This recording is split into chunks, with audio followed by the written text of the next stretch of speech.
Bonjour, aujourd'hui je vais vous raconter comment, avec des dessins, on peut résoudre des équations de physique, et je vous montrerai même à la fin comment une équation a pu se transformer en pingouin. Alors l'idée de départ, on la doit à un physicien génial, Richard Feynman, en 1948. À l'époque, on cherchait à calculer comment deux particules élémentaires, par exemple deux électrons, interagissent quand on les approche l'un de l'autre.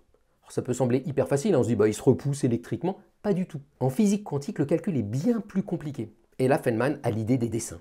Il dit, chaque façon qu'ont les électrons d'interagir, je vais en faire un petit dessin, je vais appeler ça un diagramme. Alors par exemple, si deux électrons interagissent l'un avec l'autre à travers un grain de lumière, un photon, il y a les deux électrons qui arrivent, ils s'envoient le photon, et puis après ils repartent. Alors le problème, je vous l'ai dit, c'est qu'il y a une infinité de dessins possibles. Et certains qui pourraient sembler complètement délirants. Par exemple, on pourrait avoir deux électrons qui arrivent, qui échangent un photon, le photon se transforme en un électron et un positron, qui redisparaissent, refont un photon qui refait les deux électrons. Mais Feynman, en les représentant en petits dessins, montre qu'en fait certains dessins comptent plus que d'autres. Et donc il dit, en faisant le tri dans vos dessins, vous allez trouver quels sont ceux qui sont importants, vous allez les calculer, et ça vous dira comment vos particules ont interagi. Et depuis, cette technique de calcul est utilisée par les physiciens partout dans le monde pour calculer certains types d'interactions. Et alors un jour, il y a une physicienne qui, pour se marrer, a lancé un défi à un copain physicien en lui disant « Débrouille-toi pour faire apparaître le mot pingouin dans ton prochain article scientifique ». Et le physicien, qui travaillait à l'époque sur des quarks, c'est des particules élémentaires, s'est rendu compte que certains de leurs processus d'interaction donnaient des diagrammes de Feynman qui ressemblaient à ça. Et donc il les a appelés les diagrammes en pingouin. Humour de physicien.